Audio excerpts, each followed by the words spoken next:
আমরা ছেলেদের ক্ষেত্রে দেখেছি পকেটে টাকা থাকলে দোস্তে চলে আয়, গল্প কিছুক্ষণ পরে টাকাটা নাই, শেষ হয়ে। কিন্তু একজন নারীর ক্ষেত্রে, বিশেষ করে গৃহবধূর ক্ষেত্রে যখন আমরা দিচ্ছি টাকাটা, তখন আমরা দেখছি যে উনি টাকাটা খরচ করছেন প্রথমত তার ফ্যামিলির হেলথের পিছনে। আমার প্রশ্নটা উইমেন এম্পাওয়ারমেন্ট। আমি এখানে আপনার 8টা বা 9টা পয়েন্ট দেখানো হয়েছে। একটা ছিল ফ্যামিলি কার্ডের বিষয়। আমি জানতে চাচ্ছি যে ফ্যামিলি কার্ডের ফাইন্যান্সিংটা কিভাবে হবে এবং এটার সাথে নারী ক্ষমতায়নের কি সম্পর্ক, এবং এর দ্বারা নারীরা কি শুধু সুবিধাভোগী হবে না প্রকৃতপক্ষে সমাজে নারীরা ক্ষমতায়ন হবে? Thank you. খুবই ইম্পর্টেন্ট প্রশ্ন একটা। প্রথমত ফ্যামিলি কার্ডের একটা স্যাম্পল কেমন হতে পারে আমার কাছে আছে। আপনার মধ্যে এর মধ্যে নিশ্চয়ই অনলাইনে বা বিভিন্ন দেখেছেন ফ্যামিলি কার্ড। আমরা এই ফ্যামিলি কার্ডটা দিতে চাচ্ছি শুধুমাত্র নারীদেরকে, অর্থাৎ একজন নারী যার একটি সংসার আছে, স্বামী আছে, সন্তান আছে, অর্থাৎ পরিবারটা যে পরিচালনা, এরকম নারীগুলোই কিন্তু দিচ্ছি না আমরা ফ্যামিলি কার্ডটা। আমরা দিচ্ছি পরিবারের যে প্রধান নারী যে সংসারটা চালাচ্ছে তার মধ্যে আমরা দিতে চাচ্ছি। এখন স্বাভাবিকভাবেই যখন সরকারের পক্ষ থেকে এরকম একটা রিকগনিশন দেওয়া হবে, একটা আইডেন্টিটি দেওয়া হবে নারীকে, স্বাভাবিকভাবে কিছুটা মানসিকভাবে এম্পাওয়ার্ড ফিল করছে। পরিবারের কাছে হোক, নিজের পরিবারের কাছে হোক, শ্বশুর বাড়ির পরিবারের কাছে হোক, একটা তার সম্মানটা তার আরো বৃদ্ধি পাবে। এটা খুব স্বাভাবিক, এটা নর্মাল হিউম্যান সাইকোলজি। যার কাছে রিসোর্স থাকে মানুষ তাকে সম্মান করে, যার কাছে রিসোর্স থাকে মানুষ তাকে সম্মান। এই ফ্যামিলি কার্ডের মাধ্যমে আমরা প্রথমে এক্সপেরিমেন্ট করব। আমরা, এটা সরকারের নিয়ম, আপনি যে কোনো কাজ যখন করবেন আপনাকে টেস্ট ট্রাই করতে হবে। আমরা দুভাবে করবো। একটা হচ্ছে এই কার্ডের মাধ্যমে আমরা একটি পরিবারকে, ওই নারীর কাছে আমরা মাসে 2 থেকে 2,500 টাকা ক্যাশ পৌঁছে দেওয়ার ব্যবস্থা করব। আর আরেকটা সাইডে আমরা যেটা করবো, আমরা এর মধ্যে 10টা উপজেলা অলরেডি বের করেছি, আমাদের টিম যারা কাজ করছে বের করেছে সারা বাংলাদেশে। 5টাতে আমরা এরকম করবো যে ওই পরিবারের নারীদেরকে আমরা 2 থেকে 2,500 টাকা মাসে ক্যাশ দিব। আর বাকি 5টা উপজেলায় আমরা যেই পরিবার, যে নারীদেরকে ফ্যামিলি কার্ডটা দিব, তাদেরকে আমরা এসেনশিয়াল ফুড আইটেম দিব। এটা হতে পারে চাল, সাথে আলু, সাথে লবণ, সাথে তেল, রান্নার কুকিং অয়েল, এরকম 4-5টা আমরা এসেনশিয়াল ফুড আইটেম। এখন কি হবে? প্রথমত আপনি টাকা দিলে ক্যাশটা সে পাচ্ছে। আমাদের স্টাডি বা রিসার্চ যেটা বলে যে একজন নারীর কাছে যদি গৃহবধূ, সোজা কথা মানে ফ্যামিলি ক্যাশ দেন, সেইটা সে প্রথমে কোথায় কোথায় খরচ করতে পারে। আমরা ছেলেদের ক্ষেত্রে দেখেছি পকেটে টাকা থাকলে দোস্তে চলে আয়, গল্প কিছুক্ষণ পরে টাকাটা নাই, শেষ হয়ে। কিন্তু একজন নারীর ক্ষেত্রে, বিশেষ করে গৃহবধূর ক্ষেত্রে যখন আমরা দিচ্ছি টাকাটা, তখন আমরা দেখছি যে উনি টাকাটা খরচ করছেন প্রথমত তার ফ্যামিলির হেলথের পিছনে, যদি তার সেই সেন্স থাকে উনি হেলথের পিছনে। দ্বিতীয়ত, অধিকাংশ নারী দ্বিতীয় জায়গায় খরচ করছে, সেটা হচ্ছে তার বাচ্চাদের এডুকেশনের পিছনে। থার্ড যে জায়গাটায় সে টাকাটা খরচ করবে, সেটা হচ্ছে যে ছোট ছোট জায়গায় সে ইনভেস্ট করবে, 5টা বা 10টা মুরগি কিনবে বা 2টা ছাগল কিনবে, এই ধরনের ছোট ছোট, অথবা একটা সেলাই মেশিন কিনবে, সে যদি সেলাই কাজ জানে, সেই টাকাটা ইনভেস্ট করে। অর্থাৎ সেই যে টাকাটা ইনভেস্ট করছে ওটা তার লোকাল ইকোনমি, গ্রাম, ইউনিয়ন, উপজেলা বা থানা বা পৌরসভা, এই লোকাল ইকোনমিতে ওটা রোটেট করছে।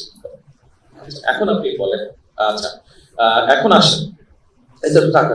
আর যদি আপনি ফুড, এসেনশিয়াল ফুড আইটেম দেন, তাহলে সংসার চালানোর জন্য তো তার একটা খরচ লাগছে, তার খরচটা তাকে দেওয়া হচ্ছে যে ঠিক আছে তুমি এইভাবে সংসার চালাও।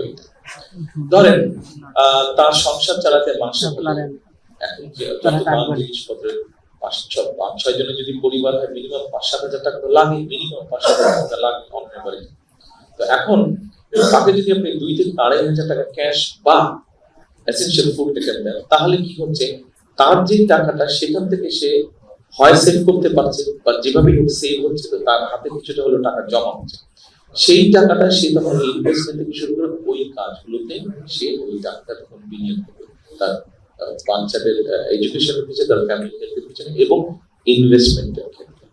স্বাভাবিকভাবেই যখন আস্তে আস্তে একজন নারীর কাছে এই হতে পারে এটা ক্ষুদ্র অ্যামাউন্ট, কিন্তু এরকম ক্ষুদ্র অ্যামাউন্ট আস্তে আস্তে জমতে শুরু করবে, তখনই কিন্তু মানুষ তাকে, একটু আগে যে কথাটি বলেছি, কথাটি শুনতে হয়তো কারো কারো কাছে খারাপ লাগতে পারে, বাট এটা হচ্ছে বাস্তব। আপনার কাছে যখন রিসোর্স থাকে তখন আপনার কাছে সম্মান থাকবে, কাজে তখন সে নারীটার মর্যাদা বৃদ্ধি পাবে, তার আত্মবিশ্বাসটা বৃদ্ধি হবে। প্রথম 6 মাসে কিছু হবে, প্রথম 1 বছরের কিছু হবে, প্রথম 2 বছরের কিছু হবে না, 3, 4, 5 বছর পরে গিয়ে কিন্তু আস্তে আস্তে পরিবর্তনটা আসবে, ধীরে ধীরে পরিবর্তনটা আসবে।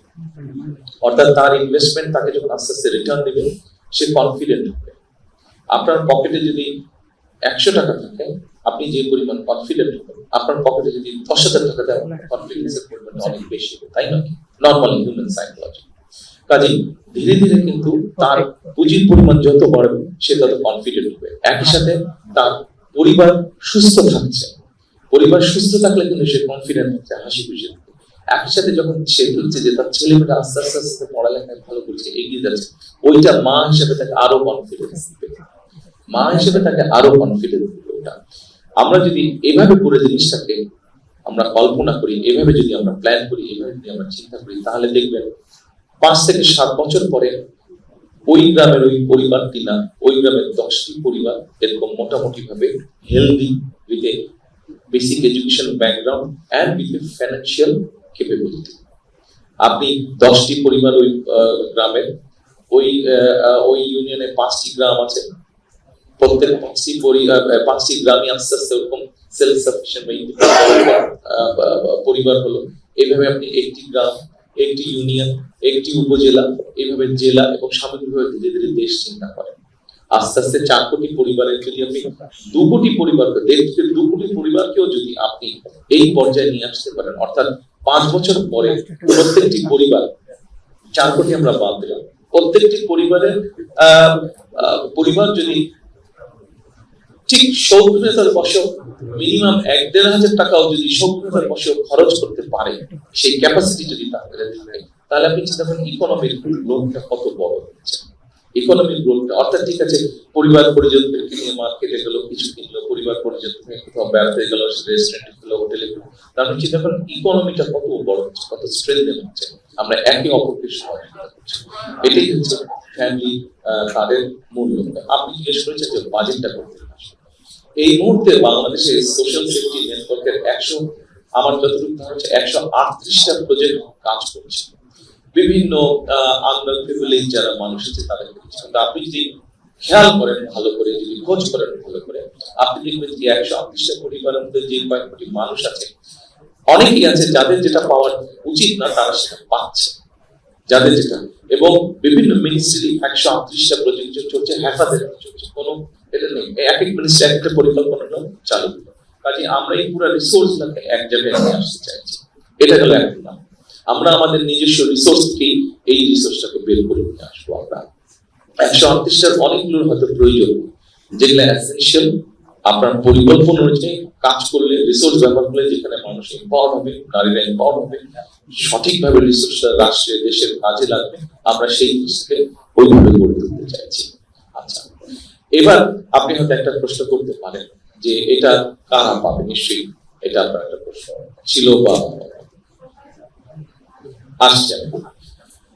আমরা প্রথমে এটা শুরু করতে চাইছি আন্ডার প্রিভিলেজ যে জায়গাগুলো আছে, ডিপ্রাইভড যে জায়গাগুলো আছে, সেখানকার ফ্যামিলি, নারী বা গৃহবধূ যারা আছে তাদের ক্ষেত্রে এটা একজন কৃষকের ওয়াইফ উনি যেমন পাবে, একজন ভ্যান চালকের ওয়াইফ উনি এটা পাবে, একজন ইমাম সাহেবের ওয়াইফ উনি এটা পাবে, একজন প্রাইমারি স্কুলের শিক্ষকের ওয়াইফ উনি এটা পাবে, এটা ইউনো সাহেবের ওয়াইফ উনিও পাবে, একজন মুদির দোকানদারের ওয়াইফ উনিও পাবে, এটা ইভেন আপনিও পাবেন। বাট আপনার ক্ষেত্রে বা ইউনো সাহেবের ওয়াইফের ক্ষেত্রে বা ডিসি সাহেবের ওয়াইফের ক্ষেত্রে এটা হয়তো প্রযোজ্য না। আপনি স্বাভাবিক ওই সুবিধাটা নিতে চাইবেন না, আপনার নিজের তো দেশকে কিছু দেবার আছে, আপনি ওই স্যাক্রিফাইস করেন। অর্থাৎ এটা যেহেতু আপনার প্রয়োজন না, 2,500 টাকা না হলেও আপনার চলবে, আপনার এইটুকু স্যাক্রিফাইস করার মতো শক্তি আপনার আছে, সামর্থ্য আপনার আছে, মানসিকতা আপনার আছে। আমরা সেই জন্য ধরে নিচ্ছি যে যাদের এটা প্রয়োজন নয় তারাই এটা দেবে। এখন প্রশ্ন করতে পারেন কেন আমরা তাদেরকে সবার জন্য কেন করছি? দেখুন, ছোটবেলা সবারই ছিল, আমারও ছিল, আপনাদের প্রত্যেক আছে। বাবা মা যখন বলতেন এই ওই দিক যাবা না, তখন কিন্তু ওই দিকে যাওয়ার জন্য মাথাটা খারাপ হয়ে যেত, রাইট? ওই দিকে যাওয়ার জন্য মাথা খারাপ হয়ে যেত, না ওই দিকেই যেতে হবে, মানা করলো না। আপনি যখন এটা সিলেকশন দিয়ে দেবেন যে এ পাবে আর এ পাবে না, যে পাবে তো পেয়েছে, যে পাবে না কি ব্যাপারটাকে দেখতে হবে, পেতেই হবে অ্যাট এনি কস্ট। সেই জন্য আমরা বিষয়টাকে ইউনিভার্সাল করতে চাইছি, জেনারেল করতে চাইছি। অর্থাৎ আপনি যখন জানেন আপনি পাবেন, আমরা ধরে নিচ্ছি স্বাভাবিক নিয়মে, তার ফলে করাপশনের বিষয়টা কমে আসবে। 100% হবে আমি সে কথা বলছি না, বাট কমে আসবে, যেহেতু তখন টাকা দেখতে হবে না, আর আমাদের পেতেই হবে, এই মানসিকতা থেকে বেরিয়ে আসবে এবং আমাদের ধরেন করাপশনের পসিবিলিটিটা অনেক কমে আসবে।